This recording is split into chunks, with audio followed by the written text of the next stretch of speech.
Chers tous, bonjour, bonsoir, je suis Jemia, professeur des universités et président du Mouvement pour la libération et le développement du Cameroun, MLDC. Nous continuons avec le contenu de cet ouvrage, Mon Cameroun, mon combat, mon destin, de l'assujettissement à la puissance. Aujourd'hui, nous allons parler de la souveraineté territoriale comme moyen de réconciliation pour le développement au Cameroun. Donc c'est un plaidoyer du MLDC pour une république fédérale développementaliste à 4 grandes régions dans le sens de la construction d'un État développementaliste communautaire. Donc n'oubliez pas d'acheter votre ouvrage sur Amazon. Dans un État moderne, la souveraineté ne peut pas se limiter à une autorité centrale lointaine, incarnée par une élite administrative déconnectée.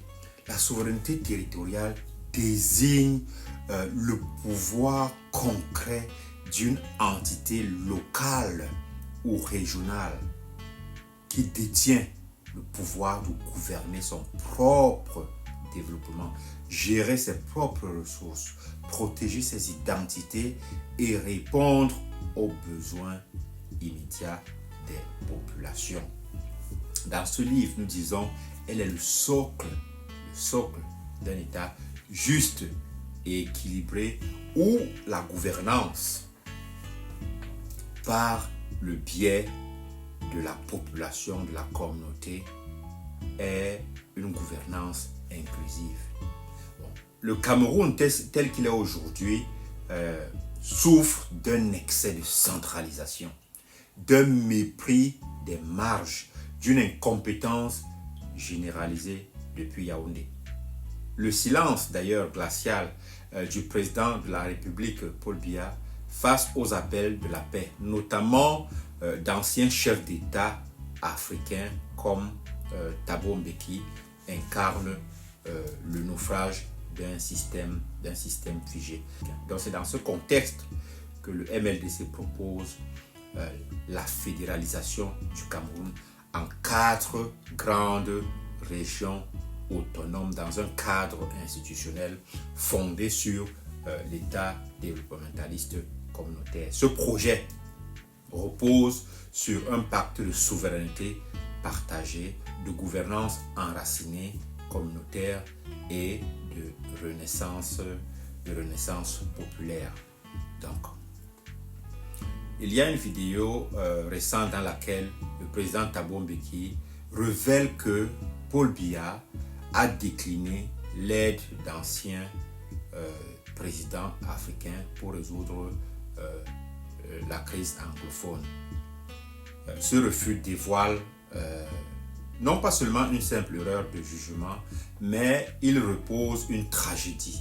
Un pays dirigé par un président absent qui préfère l'isolement diplomatique à la main tendue de ses pairs. Et ce refus orchestré depuis le palais d'étudier, le palais de l'unité, a une conséquence. La conséquence, c'est quoi? Par exemple, au Nozo, ce sont les milliers de morts, les déplacés, les enfants déscolarisés, des familles disloquées. Le président Thabo Mbeki accuse de façon claire le président Paul Biya d'avoir refusé l'aide de ses pairs et surtout, il accuse Etoudi d'avoir organisé l'échec fastidieux de cette aide-là. Donc, la vidéo est assez claire, mais surtout, elle m'a fait beaucoup pitié parce que ce que Thabo Mbeki ne sait pas, c'est que le président de la République du Cameroun n'a plus la force de gérer un certain nombre de conflits. C'est pour cela que nous, au MLDC, nous pensons que fédérer, c'est guérir, c'est donner une réponse structurelle, pas seulement un petit pansement. Le Cameroun ne peut plus être gouverné comme un village unitaire du 19e siècle. Ses peuples, ses langues, ses climats, ses besoins sont trop divers. seule une fédération territoriale peut résoudre cette diversité sans la nier. Donc, le MLDC, dans cet ouvrage, propose une fédéralisation rationnelle en 4 grandes régions qui respectent nos identités. Nous aurons le Grand Sud, le cœur de la politique et du réservoir des ressources naturelles. Dans le Grand Sud, nous avons regroupé les régions du centre, du sud et de l'est. C'est une population d'à peu près 8 millions d'habitants où les groupes dominants sont, par exemple, ce n'est pas exhaustif, les Bétis, les Boulous, les Fang, les Ewondo, les Paya, les Maka, les Pygmées. Donc c'est un territoire qui est essentiellement riche en bauxite, en cobalt, en bois, en mines. Et l'exploitation illégale de ces territoires fait en sorte que le projet de développement ne bénéficie pas localement. Donc, le fédéralisme serait là pour protéger donc, par exemple les minorités, comme par exemple les pygmées. Le fédéralisme va permettre de réguler les concessions, par exemple minières, d'instaurer une transparence économique qui va bénéficier à cette population.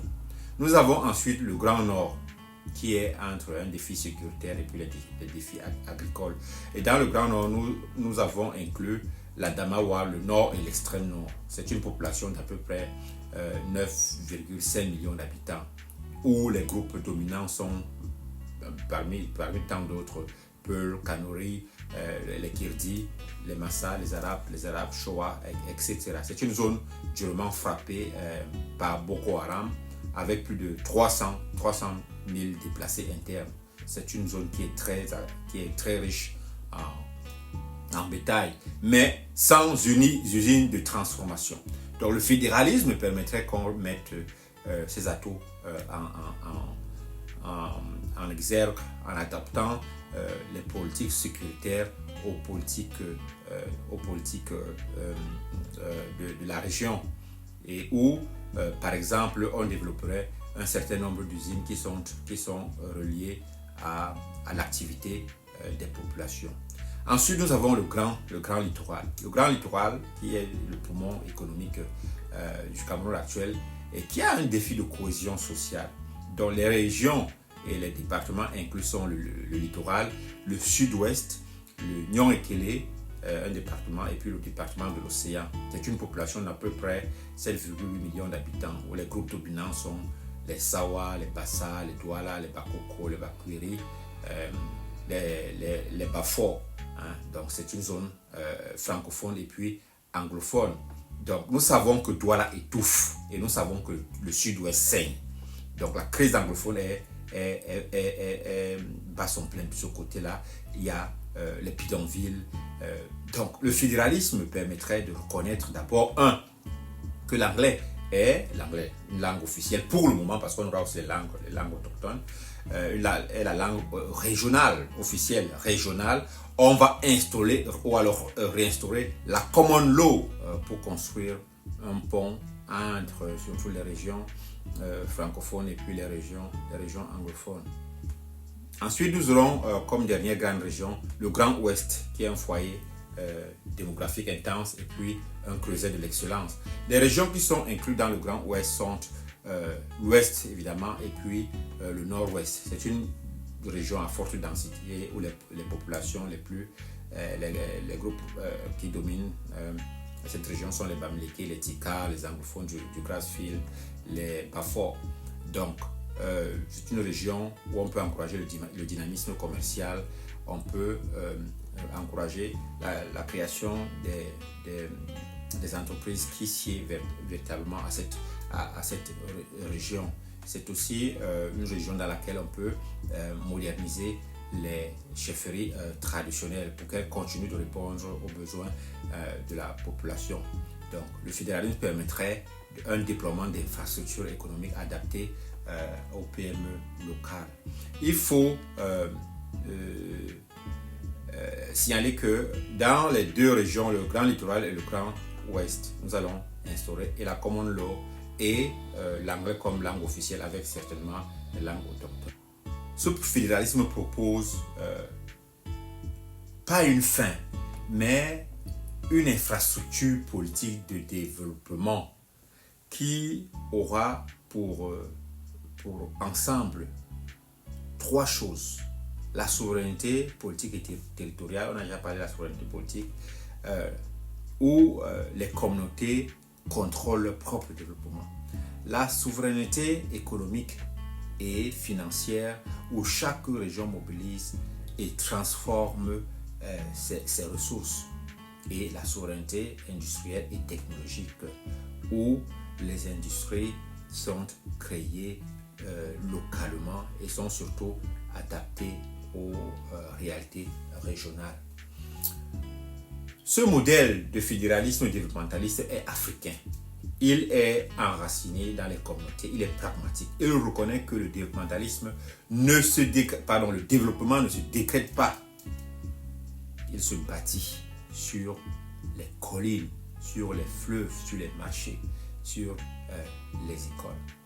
Si je veux conclure au niveau de la souveraineté territoriale, je dirais que fédérer le Cameroun, c'est aimer plus fort. Fédérer le Cameroun, c'est mettre fin à la guerre sans fusil. Mettre fin à la guerre sans fusil. C'est construire un État qui n'écrase pas, mais qui élève. Qui n'uniformise pas, mais qui unit dans la reconnaissance de la diversité. C'est offrir un avenir aux enfants de Buea, aux éleveurs de Ngaoundéré, aux pygmées de Lomé, aux commerçants de Tchang, le droit de construire eux-mêmes leur propre avenir. Ce que propose donc le MLDC et ce que je propose dans ce livre n'est pas une utopie. C'est une exigence morale et une urgence historique. Fédérer pour reconstruire, partager, pour avancer, décentraliser pour réconcilier. C'est cela la souveraineté territoriale.